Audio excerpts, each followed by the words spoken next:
As we all know, you all get dirty on a camping trip, and it really doesn't help when your missus is telling you stink and that you're extremely filthy. Seriously babe, the car absolutely stinks because of you.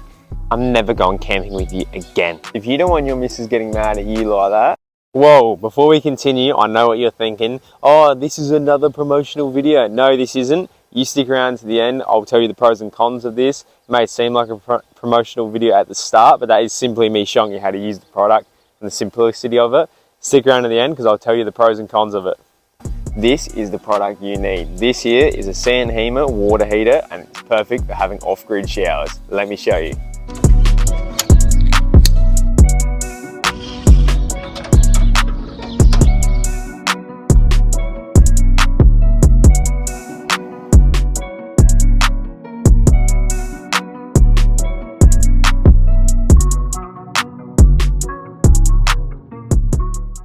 Everyone wants hot water on the go, and that's exactly why I've got one of these. I'm lucky enough for Vic Off-Road to have sent me out one, otherwise I would have purchased one anyway. This is the Hima one, and it can heat up water very quickly. It also comes with the pump, the shower head, the gas fitting, everything you need to do it. So let's get into setting this thing up and we'll see how she works. So the first thing I'm going to do is set up my shower awning so we can test this thing out properly. If you don't have a shower awning, you can do the next part separately and you can just have it on the side of your car or whatever. So I'm going to set up the shower awning real quick, so I'll be back in a second.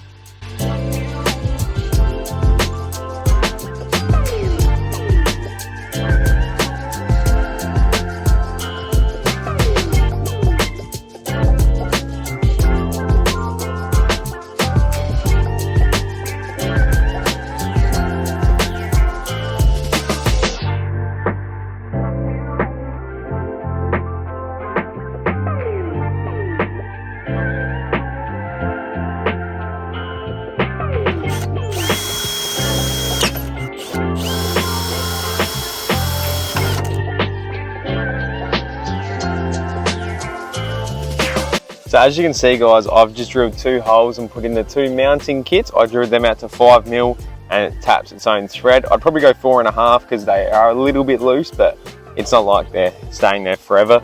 So basically this is the hot water system with the handle, and you should be able to just slip it straight up and into the hooks. That one turned a little bit. There we go. And that hangs there like that. Beautiful. So now we got that hanging there, I'll install the gas connections and stuff like that. We'll get the shower working. Alright guys, so the first fitting, it says on the front, water. So this is the little water fitting it comes with. This connects straight to a hose piece which you can put on your pump. So basically you just screw it straight on there and screw it on there nice and tight, and that stays on there forever. Now you don't have to take that back off. And yeah, so and our next fitting we got is the gas fitting. So I'll quickly look under gas input, this silver one here in the middle.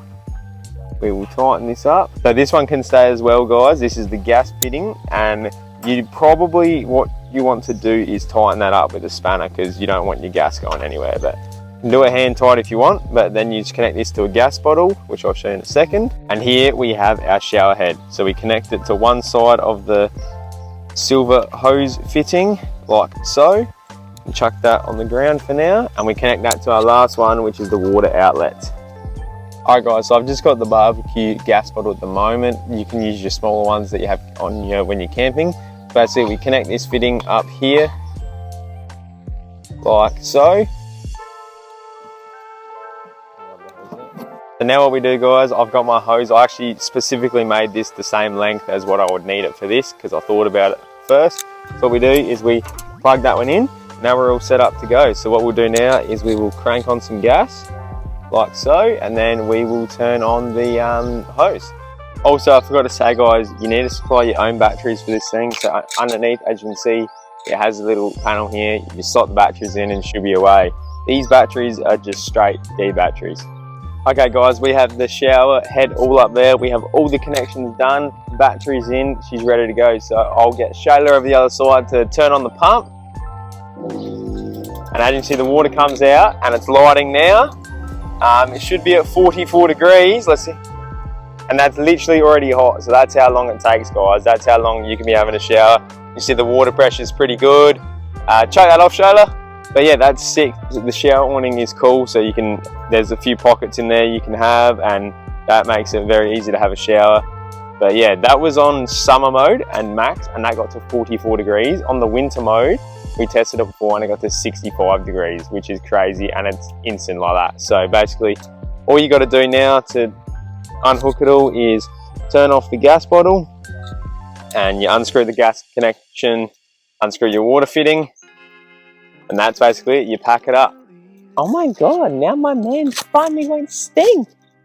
So I didn't add this into my sand Hima video, but as you can see, it's a different day. I've finally realized how to do this and not being an idiot. So what you do, instead of having to undo it, I've realized if you click one of the sides in and you push into the middle like this, it literally just folds itself back in. And yeah, it's as simple as that. I don't know how I didn't realize that at the start, but I had a bit of a brain fade. So yeah, you just push that one in and the other one folds in with it. Make sure you get the straps out of the way, and then it's as simple as rolling up the floor and packing it away. I've had a couple of weeks to run over this thing and see what I don't like and what I like about it. Now the first thing I want to say is I've got a few cons. One being those screw-in things, which I'll put on the screen. The screw-in things that you use to hang it on there, they are just not very good. It'd be so much easier if they were just either a thread that you could put a bolt through, or like 2 bolts on it so it clamps together, not its own self-tapping thread, because it just doesn't work that well. My second con is the LCD screen on it isn't very bright. It's pretty hard to see in the sunlight what temperature it's at. And if I had to be really picky, one other one would be the knobs are a little bit awkward to turn. They're not the worst, they're not terrible at all, but it's just if I had to be really picky and pick something out. But the number one con that I have with this, and it's with all of them, they don't come with a bag. They should come with a carry bag so you can store it away somewhere, or even like just a backpack sort of bag thing so you can hang it somewhere. That would be awesome so it doesn't get scratched up. Now to the pros. The pros are the gas fitting on it is awesome. Screwing that thing on, usually they come with like heaps cheap threads and all that, and you can feel it, and stainless threads. This is a really good gas fitting. It comes with all the hose connections you need, which is a really good thing. The simplicity of it is super simple to use, and also I think it looks pretty good. So I think they're my pros and my cons. And yeah, let's be honest, if you were to tell me it was that price, I wouldn't be shocked. It suits that price point perfectly. It is actually, I'd probably say it's a bit too cheap for what it is, because it's actually a pretty good system. It's pretty heavy duty when you're holding it as well, and even the handle on it that you flip up isn't too flimsy like other ones I've felt in the past. So I'm really happy with it. I really like it, and I think Sand Hima have done a really good job with this. So if you guys like the video, make sure to drop a thumbs up and drop in the comments what you guys are running on your rigs for hot water. Make sure you guys subscribe as well, and I will see you in the next video.